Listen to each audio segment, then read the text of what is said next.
अब आता है कि समाजीकरण के अलग अलग विद्वानों ने सिद्धांत प्रस्तुत करे हैं। व्यक्ति का समाजीकरण किस प्रकार से होता है, उसकी मानसिक स्थिति क्या होती है, इसे मनोवैज्ञानिक और समाजशास्त्रियों ने समाजीकरण के सिद्धांत को आत्म का विकास, डेवलपमेंट ऑफ सेल्फ के आधार पर समझाने का प्रयास किया है। सेल्फ कोई शारीरिक न होकर एक मानसिक तथ्य है।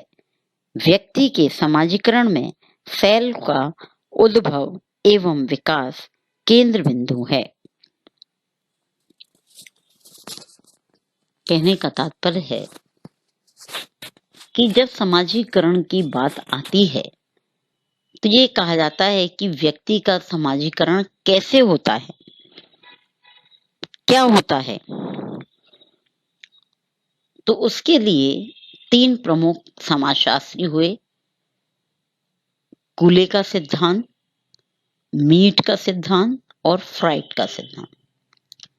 इन तीनों समाजशास्त्रियों ने अपने अनुसार बताने का प्रयास किया है कि एक बच्चा जब जन्म लेता है और धीरे धीरे जब वो बड़ा होता है तो कैसे उसका समाज के साथ तादात्म्यकरण किया जाता है और किस तरह से वो अपना विकास करता है।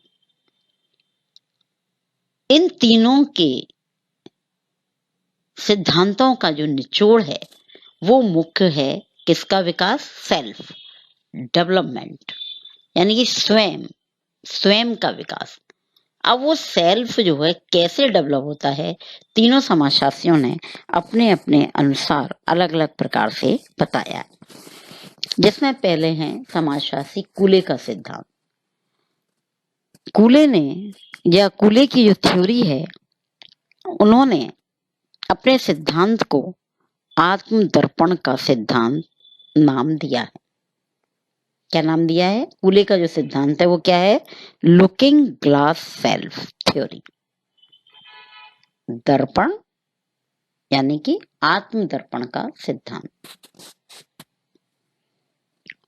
अमेरिकन समाजशास्त्री कूले ने अपनी पुस्तक human nature and the social order में लुकिंग ग्लास सेल्फ थ्योरी को प्रस्तुत किया है। इन्होंने इसमें व्यक्ति और समाज के संबंधों को स्पष्ट करने का प्रयास किया है। इनके अनुसार व्यक्ति समाज में अपना मूल्यांकन करता है तथा उसी मूल्यांकन के द्वारा उसमें श्रेष्ठता अथवा हीनता की भावनाओं का अनुभव समाजीकरण की दिशा की ओर बढ़ाता है। अर्थात इस अनुभव से वह अपनी दिशा निश्चित करता है। व्यक्ति समाज का प्रतिबिंब है जो अंतःक्रिया यानी कि आपसी संपर्क, आदान प्रदान या सामाजिक व्यवहार और सामाजिक मानदंडों के पालन करने में अधिक स्पष्ट हो जाता है। कहने का तात्पर्य है कि व्यक्ति समाज में अपना क्या करता है? मूल्यांकन करता है। और कैसे करता है मूल्यांकन? और उस मूल्यांकन के आधार पर वह अपनी भावनाओं में श्रेष्ठता या हीनता की भावनाओं को क्या करता है? दिशा निर्धारित करता है। तो कूले ने ये जो एक डायग्राम बन रहा है, इस पे आप देखिए बच्चों, इसके अनुसार बताने का प्राप्त किया है कि उनके जैसा कि उनकी थ्योरी का नाम है आत्मदर्पण का सिद्धांत, लुकिंग ग्लास सेल्फ। ग्लास यानी कि शीशा, जिसे अपन कहते हैं दर्पण, जिसमें अपन चेहरा देखते हैं, वो शीशा। यानी कि ये जो दर्पण है, जहां अपन केंद्र बिंदु पर व्यक्ति खड़ा हुआ है और उस दर्पण में जैसे हमें हुआ वो हमें दिखाई देता है। ऐसा तो नहीं कि हम कुछ हैं और दर्पण हमें कुछ और दिखाए। अगर हम हंस रहे होते हैं तो हंसता हुआ दिखाता है, रो रहे होते हैं तो रोता हुआ दिखाता है। तो ये क्या है? दर्पण। और ये दर्पण जो पीछे है वो क्या है? समाज है। और जो हम सामने खड़े हैं, देख रहे हैं, वो क्या है? व्यक्ति है। तो व्यक्ति और समाज के बीच का जो केंद्र बिंदु है वो है संबंध। व्यक्ति और समाज का जो संबंध है, जो ये दर्पण का केंद्र बिंदु है, वो क्या कहलाएगा? संबंध। दर्पण और समाज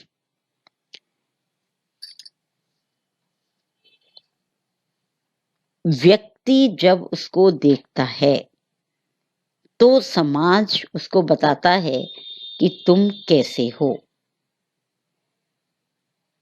तो ये जो संबंध है, इसी संपर्क को कूले ने क्या नाम दिया है? सेल्फ, मैं,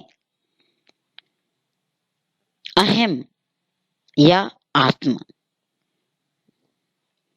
मतलब इसको ही उसने शीशे का दर्पण कहा है। और इस दर्पण पे जब हम देखते हैं तो सेम इसका हमें क्या दिखाई देता है? प्रतिबिंब यानी परछाई दिखाई देती है।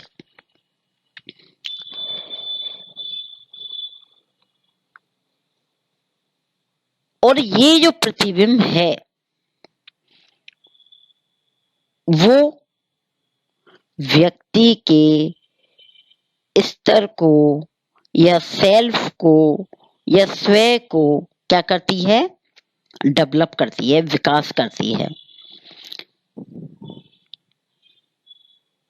उदाहरण के लिए, जब व्यक्ति सुबह नहा धो के तैयार होता है तो एक बार शीशे में अपनी शक्ल दिखता है। क्यों दिखता है? क्योंकि मैंने जो ड्रेसअप किया है, जिस तरह से मैं तैयार हुआ हूं, तो शीशे में देख के मैं ये जानना चाहता हूं वो कैसा है। मैंने जैसा सोचा है वैसा मैं दिखाई दे रहा हूं या नहीं। और वैसा लगता है तो इसका मतलब मैं संतुष्ट हूँ, ठीक हूँ। अगर उसमें कुछ कमी दिखती है तो मैं उसको परिवर्तन करने का प्रयास करता हूँ। ठीक इसी प्रकार से समाज व्यक्ति का क्या है? दर्पण है। जैसे ही व्यक्ति समाज के द्वारा उसका जो समाजीकरण किया गया है, समाज के अंदर जो अपने व्यवहारों के द्वारा अपने सेल्फ को जिसने उसने डेवलप किया है, अपने सेल्फ को, अहम को या आत्म को, तो उस समाज में उसका प्रयोग करता है। उसको उसका प्रतिबिंब दिखाई देता है। और जब वो प्रयोग करता है तो लोगों की विचार, लोगों की बातें, लोगों का व्यवहार, लोगों की अवहेलना और उत्साह उस व्यक्ति के प्रति यह निर्णय करता है कि ये व्यक्ति समाज में कैसा प्रतिबिंब है। जैसा कि ऊपर कूले ने बताया कि व्यक्ति अपना मूल्यांकन करता है और उस मूल्यांकन के अनुसार समाज उसको यह विश्वास दिलाता है कि तुम्हारे व्यवहार के इस कारण समाज में ये तुम्हारा रूप या स्थान स्थापित है। अगर वह अच्छा है तो श्रेष्ठता का स्थान उसे मिलता है, और अगर वह का व्यवहार अच्छा नहीं है तो समाज में उसका जो भावनाएं होती हैं लोगों की, वो हीनता की भावना होती है। तो इस प्रयास किया गया कि कूले ने अपनी विचारधारा में ये बताया कि जब व्यक्ति शीशे के आगे खड़े होकर